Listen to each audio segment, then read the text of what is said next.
Thanks for tuning in. I'm Klidge Radio, and today I'm going to break down some of the basics for Genshin Impact.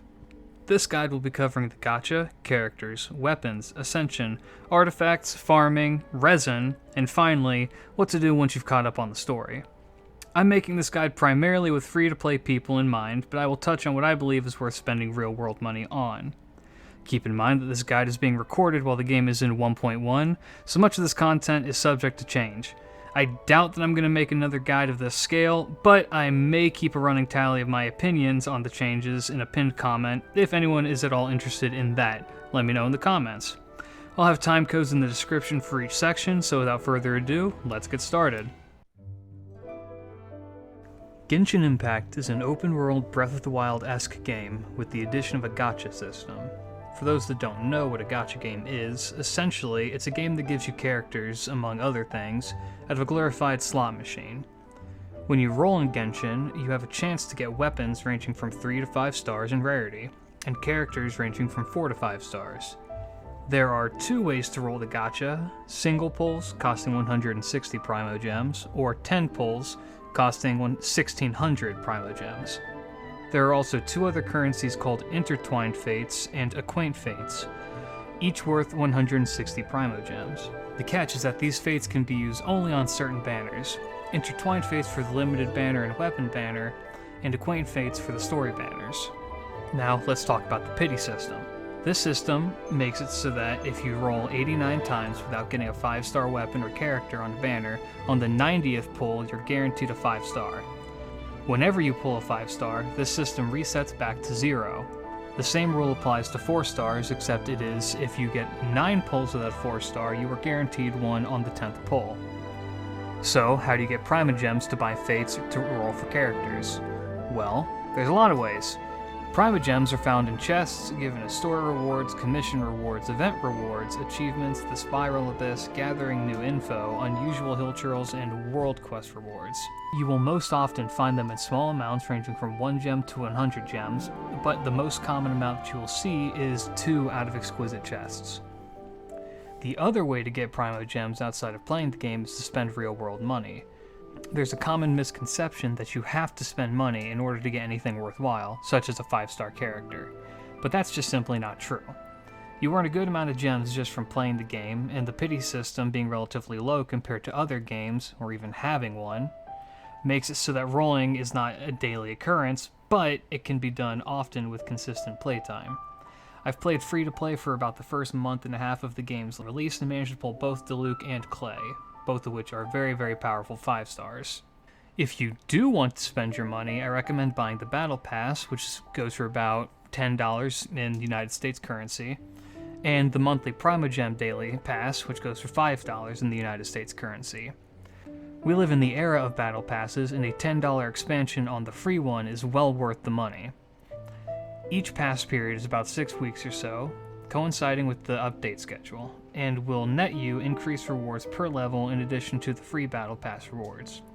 If current trends continue, the pass will include gold, weapon, skill, and character leveling materials, both types of fates, and at a certain level, an exclusive weapon. It is perfectly fine to play the game without the Battle Pass, but it certainly helps, especially at higher levels. As for the monthly pass, it costs $5 and will give you 90 Primo Gems a day for 30 days, amounting to 2,700 Primo Gems for 1 month, as well as the additional 300 Primo Gems given immediately upon buying the pass, resulting in a grand total of 300 gems. This amount of gems falls between the $30 and $50 immediate Primo Gem bundles, with the only drawback being time. If you add the daily 90 gems as well as the 60 gems you earn through daily commissions and are able to gain 10 Primo Gems just by playing the game and opening chests, you can theoretically roll once per day guaranteed. For myself, these are the only things I have, and intend to, spend money on for this game. It is a perpetual cycle of pain to buy direct gacha currency, and it's only going to make you resent the game and regret spending your money if you do not get what you want. At the end of the day, it's a gamble, and the house is always going to win. In Genshin, you have a 0.6% chance to get a 5-star without the pity, and having them on rate up does not help this very much. It is better to either spend frugally or not at all. You don't need 5-star characters and weapons to be good at this game, and don't let other people tell you that is the case. Even more than gameplay, characters are the main draw for most people to gacha games. Not whether they are good, but are the characters cute or waifu/husbando material. Now don't kid yourself. If all of the characters in this game looked like regular people, no one would be playing it. Or at least no one would be spending a ton of money on it. But this section is not meant to debate on who the best girl is. It's Xiangling. But rather familiarize you with what types of characters there are and how to play them. Characters in Genshin are defined by 3 things: their weapon, their element, and their skills. At present, the weapon types are lance, sword, claymore, bow, and catalyst. The elements are water, fire, electric, grass, ice, wind, and rock.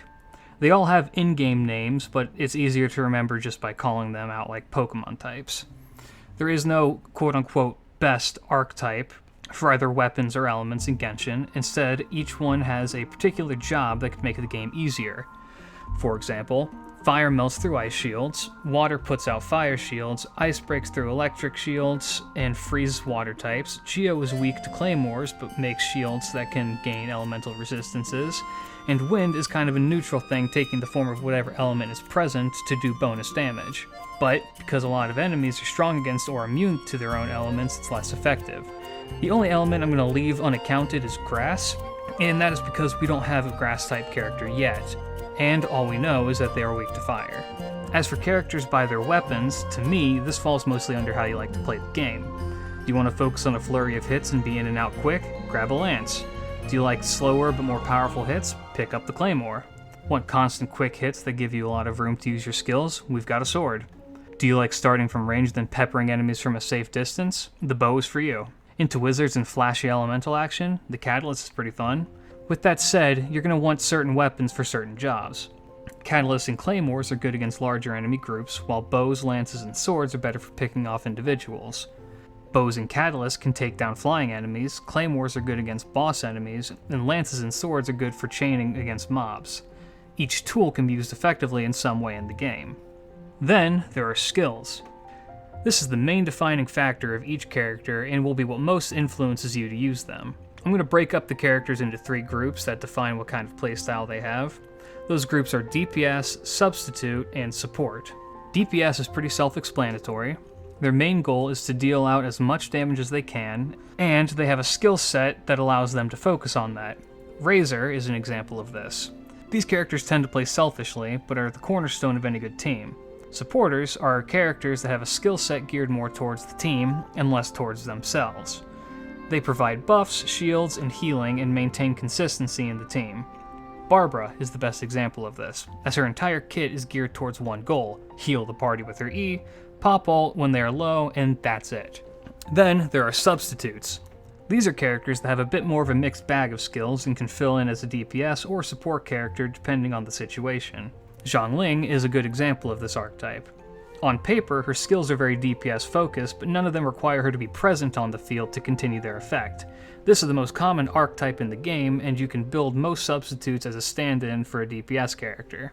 A good standard team comp should have 1 DPS, 2 substitutes, and 1 support. When you have 2 characters that share an element in your party, the whole party will receive a special buff. A fire pair will increase attack by 25%, a lightning pair will increase the chance to drop electro particles, which will build your ult faster, a geo pair will give you a 15% attack buff while a character is shielded, an ice pair will increase crit rate by 15%, a wind pair will increase your stamina and move speed in small bursts, a water pair will increase healing by 30%, and if all 4 characters in your party have different elements, then you get a 15% elemental resist. Genshin gives you a good deal of characters for free, and they'll be shown on the screen now. You start with the Traveler, then you get Amber, Lisa, Kaya, Xiangling, Barbara, Fischl, and Noelle. The odd ones out on this list are Fischl, who you get from completing the Unreconciled Star event, and Noelle, who is a guaranteed get on the Startup banner. However, as they can be acquired without RNG, I'm going to count them as free. It is worth pointing out that Fischl, being a welfare character in an event, may indicate that other 4-star characters will receive a similar treatment. Now, some people will argue that all of the characters, save for Fisch and Xiangling, are bad, and are not worth leveling. I for one believe that all the characters in this game are workable and can be utilized effectively if you build them the right way. That's kind of what's cool about Genshin, is that the game revolves around a lot of switching between the characters in your party and exploiting each one's strengths, while covering for their weaknesses. Yes, Amber's damage is poor and her E is lackluster, but if you pair her with someone like Sucrose or the Traveler who can crowd control and have artifacts that enhance Amber's fire damage, you can create a flaming vacuum with dolls inside to wipe out groups of mobs. Now, without a doubt, a 5-star character like Clay or Diluc can do this just as well, if not even more effectively, and with less building. Some characters are objectively better than others, but all the characters are usable. Play who you want to, what matters most is how cute they are.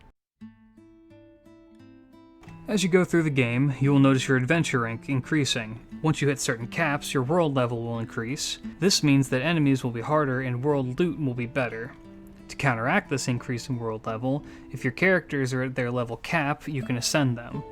To do this, you will need element-specific materials that can be farmed off of world bosses, as well as character-specific materials that you can find all around the world. As you ascend your characters, they will gain additional stats and their skills can be upgraded. Each character starts out with a combat passive skill, a passive world skill, an active skill, and an ultimate. Once you've ascended your character 4 times, you will unlock another passive combat skill. Of these, you can only upgrade your character's active skill, ultimate skill, and basic attack damage. To do this, you'll need to farm domains with specific talent books that correspond to your character. Weapons, in much the same way as characters, can be leveled up and ascended. They will require 2 items found in the world, as well as weapon-specific items that also need to be farmed from domains. I'll put a copy of the current rotation schedule up now for your convenience. It is difficult to recommend which skills to level first, as it depends entirely on the character in question. In general, I would recommend keeping all the character's skills around the same level, but if you want to specialize, lean into what that character's archetype is. If they're a healing support, level up their best healing skill first. If they're a DPS, leveling base attack should be your priority, as it has no cooldown. For substitutes, much like with their role, it depends entirely on how you plan to use them. Say you're using Zhongling as a sub, leveling up Goba and the Fire Tornado should take precedence over her base attack. And, of those two, Goba should be leveled first as he is more active on the field. But again, this falls entirely on how you plan to use your characters, as well as what artifacts you have equipped on them. Speaking of, if skills are what define a character, then artifacts are what make them shine. Artifacts come in every rarity from 1 to 5 star, and every character has 5 slots in which they can equip an artifact piece that will heavily buff a base stat, as well as lightly buff other base stats. On certain artifact pieces, you are guaranteed a certain type of buff. For example, feathers will always give a base attack buff, and flowers will always give a base HP buff. Crowns, goblets, and hourglasses will give a random buff ranging from attack percent up to element-specific damage percent up. Artifacts generally come in sets of 5, and upon equipping 2 artifacts from the same set, the equipped character will receive a special set exclusive buff. Upon equipping the 4th item of the same set, your character will receive a second exclusive buff. Now, as for what all those numbers attached to an artifact actually do, most are fairly self-explanatory. Any base stat increase is just an addition to your character's pre-existing stats. A stat with a percent sign next to it will take your character's base stat and multiply it by that percentage, and then add that number to their stats. Then there's the tricky one, Elemental Mastery. This stat increases the amount of damage you do when combining 2 elements, as well as how strong a shield created by a georeaction will be. This stat is incredibly important to any character that relies on elemental damage or firing off their skills as much as possible. Artifacts can be found inside chests as rewards for missions and adventure rank level ups, completing a part of the journal, boss fights, and most importantly, domains. Domains will have a certain artifact set tied to them, and 2 special sets that can eventually be farmed in a 5-star form. These special sets usually buff a certain element's damage or give resistance to certain elements as their set bonus. Unlike other types of domains, artifacts do not rotate out by the day, so you can farm them anytime you like. This is your god! This is perhaps the most controversial aspect of Genshin Impact. It is a great thing that a gacha game was able to attract players outside of the usual anime niche to come and try out a new open-world experience. But with that, someone who has never played a gacha game before has never had to experience the time-gated grind. If you've made it this far in the video, then you've heard me say the word farming 6 times excluding this one. Honestly, that number is shocking to me because it should be higher. The thing you will find yourself doing most in this game, and any other gacha game for that matter, is not the story, not the events, but farming. In fact, the most recent event revolves entirely around farming specific nodes to get a new currency to exchange for rare items. This is nothing new to gacha games and a lot of open world or RPG-esque games. What catches people off guard is the fact that you are severely limited by how much of this you can do at a time. This is what the Resin system is. Resin is the equivalent of energy, or AP if you've played Fate Grand Order. As of patch 1.1, the maximum amount of resin that you can have at once is 160, which is fairly generous compared to a lot of other gacha games. To get the materials to level up and ascend your weapons, characters, and artifacts, you need to farm specific areas and nodes. These generally cost 20 resin, with the exception of world bosses which cost 40 resin, and the special weekly domains that cost 60. If trends continue, events will also begin to cost resin, ranging from 20 to 40 depending on the node you challenge. Again, this type of game design is not abnormal for a gacha game. But here's the catch. It takes 8 minutes to restore 1 resin. That means that if you use all of your resin at once, it is going to take 21 hours and 20 minutes to restore fully. To compare that with another gacha game, Fate Grand Order, their energy cap increases with your level, and my current cap is 140. It restores at a rate of 1 AP per 5 minutes. This means that if I were to use all of my AP, it would take 11 hours and 40 minutes to fully restore. That is a little over half the time as Genshin, however, this alone is not a problem. Unlike other gacha games, you use resin specifically for farming. In most other gacha games, the energy system is used for everything. Want to do a quest in FGO? It's going to cost you some energy. Farm some embers? Energy. The only thing you don't use energy for is summoning and leveling. To compensate for this, most other gacha games have a weekly login reward and award energy restoring items in events and as compensation for maintenance. And they tend to be fairly liberal with handing them out. If you run out of energy playing FGO or Azure Lane, you need to put your phone down and go outside because you haven't seen the sun in weeks. It feels like when Genshin was designed, they believed that because they were more focused on the open world and exploratory aspect of the game, regenerating resin would just occur naturally with the gameplay, so giving out moons is unnecessary. The issue with that philosophy is that the endgame, or at least post-story, of every gacha game is farming. Players want to level their characters, and it's near impossible to do it at any efficient rate with the current system. For reference, the main way you acquire moons is through leveling your adventure rank. That's it. It is also worth mentioning that moons give only 60 resin, which, when the cap was 120, made sense, as it restored half of your energy. However, with the increased resin cap, the fact that they did not increase the moon resin to 80, half of 160, makes no sense. The other way to restore energy is by using 50 Primo Gems. Never do this. It's not worth it. Primo Gems are too valuable of a resource to be spent on the resin system. None of this is to say that MiHoYo is not willing to change the system or adapt it. In fact, I would say that the most recent patch takes steps in the right direction with this system. The increased cap is nice despite the long cooldown, and they added in a new item called Condensed Resin, which you can unlock once you reach Reputation level 3 in Liyue. Condensed Resin costs 40 resin to make as well as crystal cores, and 100 gold. You can have 3 of these on you at a time, and what they do is double your rewards from ley lines and domains. I've seen some people complain that this doesn't fix the issue at all, but I disagree. The way that I have come to use them is on days that I know I'm going to be too busy or won't have time to play, I craft them. Then the next day that I'm available, I can use them to make up for some of that lost time. It's a good idea to allow players to preserve their energy that is going unused, but it can be improved upon. My personal suggestion would be to either add moons to the battle pass at the 5, 15, 25, 35, and 45 level rewards, or implement a permanent weekly schedule login bonus with even just 1 moon on it. I've thoroughly enjoyed Genshin's story so far. The characters all have distinct and likable personalities, the world that they inhabit is pretty fun, and the world building is incredibly well done. The game isn't afraid to show off some of the darker realities of a fantasy world while still maintaining a relatively cheery atmosphere. But once the dust is settled, what is there left to do? Well, I mentioned it briefly, but farming is going to be a large part of it. Ascending and leveling your characters and gear will keep you busy for a while, for sure. Events are another good way to pass the time as they occur, and you can get some pretty good resources while doing so. Probably my favorite part of Fate Grand Order is the interludes, which are side stories with the characters where you get to know them better and spend some time on a short adventure at their side. Genshin has something similar, starting at adventure rank level 34. Your daily commissions will give you keys to unlock these side stories, and at present are available for Clay, Jean, Venti, Mona, and Chilled. Other characters have side stories that are not locked that can be found throughout the world.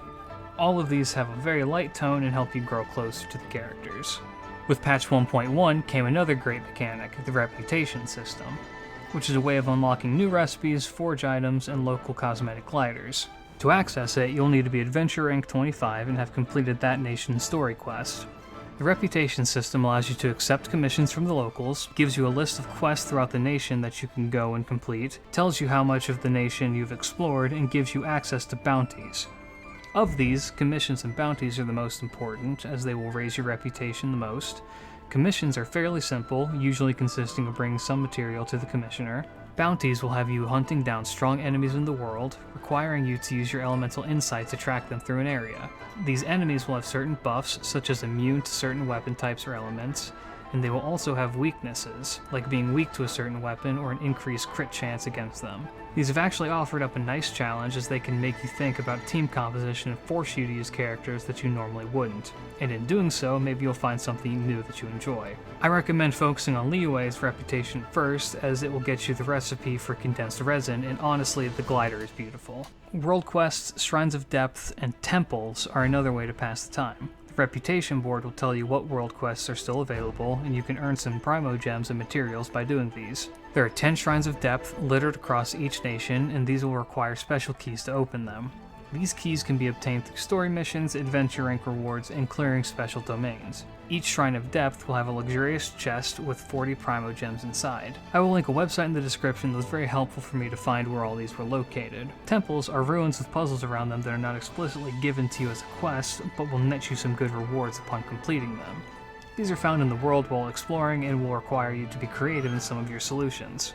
The final endgame thing to do, and the one that will take up most of your time, is leveling up your god statue with anemoculi and geoculi. These oculi are found all throughout each of their respective nations, some just out in the open and some in bizarre areas like inside of a pillar. Increasing your statue level will give you some nice rewards, but most importantly, it will increase your stamina cap. Once again, I'll link a website in the description with a full guide on where to find all of these. I'm sure you can do it on your own, but it is incredibly difficult. Thankfully, if you're still having trouble, there's a reputation reward item you can craft that will show you the general location of oculi in the nation.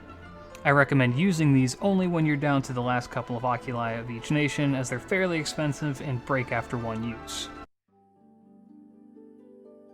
That went on a lot longer than I intended it to. I've been enjoying this game thoroughly and am looking forward to what the future has in store for it. This game is far from perfect, but at the end of the day, it's a fun open world experience with cute characters and an enjoyable story. I genuinely hope this game succeeds and brings us some more adventures. If there's anything important that I missed, anything that you agree or disagree with, or just want to tell me who your pick for best girl is, still Zhongling, let me know in the comments. I'm interested in maybe doing a tier list or some character reviews. If you want to see that, let me know. If you like, I stream over on Twitch at Klidge Radio, and I sometimes stream Genshin, so drop a follow over there if you want to catch me live with some friends. Sub here if you want to keep up with my new videos. Like the video if you did, you know how it is. Other than that, I hope this guide helps you out, so until next time, peace.